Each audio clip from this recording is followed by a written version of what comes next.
faire plus à un enfant, à un élève, c'est l'encourager. On ne fait pas plus pour faire plaisir à quelqu'un, non. Aujourd'hui, voyez-vous, le système d'enseignement scolaire, aussi bien les élèves viennent en classe pour apprendre de l'enseignant, aussi bien l'enseignant également vient aussi en classe pour apprendre aussi des élèves. Donc le savoir se trouve de part et d'autre. Quelqu'un qui agit contre une certaine éthique de sa discipline, de sa formation, de son domaine, mais c'est injuste. Alors, Monsieur Terry, vous avez parlé tout à l'heure d'un point très important. Vous avez parlé des notes. J'aimerais qu'on revienne là-dessus. Qu'est-ce que vous pensez réellement des plus? Parce que moi, je me souviens, j'ai eu à faire aussi la classe de 6e et tout. Ben, certains profs donnent des plus.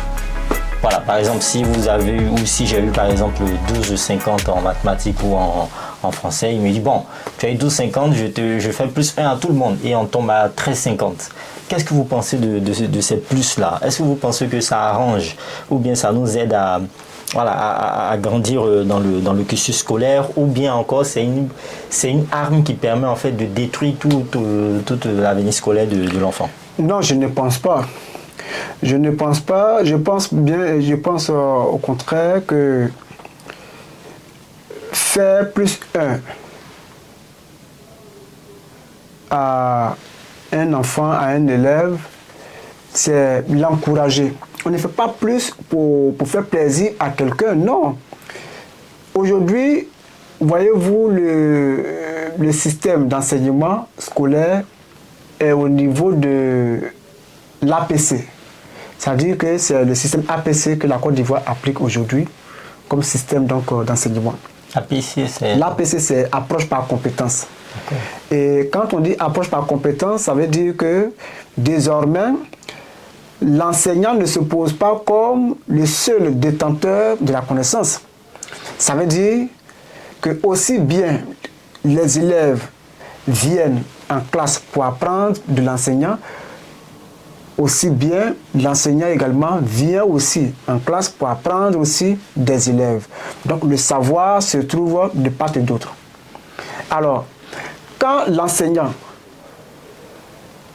dans sa manière de dispenser le cours, arrive à poser certainement une question à laquelle beaucoup d'élèves éprouvent la difficulté à donner la réponse qui est juste, et qu'un se démarque dans le lot et donne une réponse qui est pertinente, mais c'est normal qu'on l'encourage, qu'on lui dise merci. Voilà. Mais ce n'est pas aussi à toutes les réponses. C'est pas pour toutes les réponses qu'on fait des plus. Non. C'est comme à la maison, on peut avoir 4 enfants, 5 enfants. Voilà, mais il arrive des moments où on donne 100 francs à un pour lui dire merci beaucoup. Parce qu'on estime qu'aujourd'hui, on l'a beaucoup fatigué, on l'a beaucoup envoyé, il a beaucoup fait ceci, il a beaucoup fait cela, donc il faut juste lui dire merci. Donc c'est juste un clin d'œil qu'on lui fait pour l'encourager, mais aussi pour interpeller les autres. C'est ça aussi le résultat, ou alors l'objectif visé. On ne fait pas plus parce que c'est le plus intelligent, mais on fait plus pour que ça puisse également interpeller les autres, pour dire si telle personne a eu plus, ça veut dire que demain, ça peut être aussi ton tour. Donc, à toi d'aller pousser encore plus loin tes recherches pour que demain, tu puisses également être participatif et que tu puisses être, c'est-à-dire que tu puisses puiser dans ton fort intérieur, dans tes connaissances que tu peux exploiter pour que chacun de nous puisse animer le cours. C'est en cela qu'on fait généralement des plus. Maintenant, les plus collectifs, ça dépend de l'appréciation de l'enseignant. Ça dépend de l'appréciation de l'enseignant. On ne peut pas tout de suite dire que faire des plus est une manière de baisser donc, le niveau des élèves, comme quoi il n'y a pas de niveau, mais pour soigner l'image de la matière et trucs, en fait, non, je ne pense pas. Je pense plutôt que c'est le contraire qui est juste. On accompagne ou alors on soutient, on encourage les enfants à prendre la parole. Il y en a qui ont la réponse, qui est beaucoup plus juste même que celui qui parle. Mais comme ils sont timides, ou bien comme ils doutent de lui, tu vois que quand un dit quelque chose que tu pensais, tu dis, mais je pouvais dire ça, c'est à cause de ça, il y a eu plus. d'accord, c'est que demain aussi, je vais m'aventurer aussi à participer, certainement, je peux aussi avoir plus. Et puis, ça crée quand même la saine concurrence entre eux et ça amène toute la classe à participer parce que, comme je l'ai dit, on est dans un système APC, approche par compétence. Donc, les cours sont animés par les élèves et les enseignants.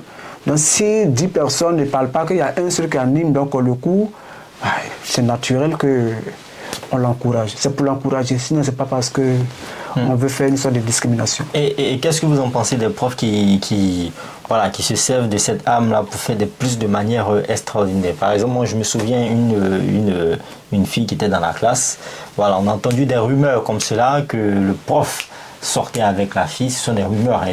Mais en examinant ses moyennes, parce que vous savez, chez nous, là-bas en Côte d'Ivoire, quand on veut faire les moyennes, là, on dit les moyennes parfois à haute voix à la fin du trimestre. Et on avait vu que la fille avait une forte moyenne, alors que pendant les cours, pendant les notes qu'on faisait en cours, elle avait des moyennes assez passables.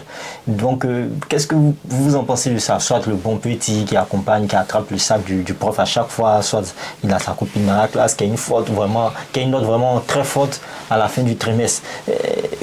Qu'est-ce que vous pensez de ces agissements des professeurs là? Mais la réponse est connue, aussi bien de vous que de moi.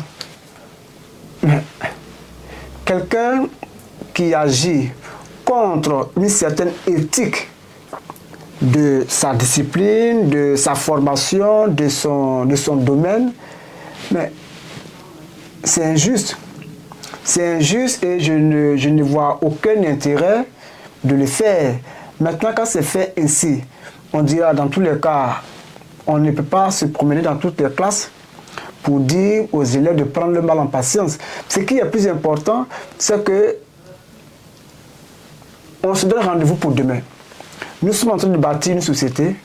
Chacun se donne les moyens de se construire pour ne pas que demain, il se retrouve dans une situation beaucoup plus inconfortable.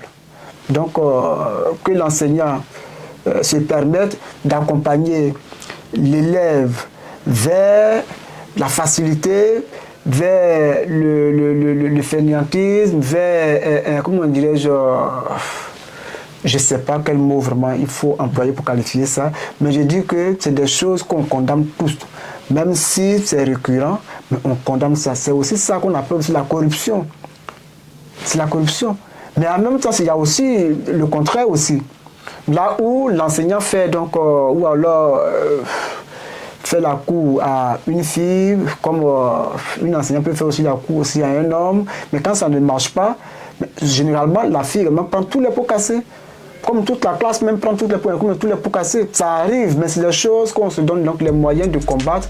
Donc on essaie de sensibiliser tant qu'on peut, comme on peut, pour que chacun de nous soit épris de très bonnes valeurs, de la conscience du métier, voilà, et que la déontologie soit ce qui nous guide dans presque toutes nos actions quand on est en train d'appliquer ou alors d'exercer donc notre fonction.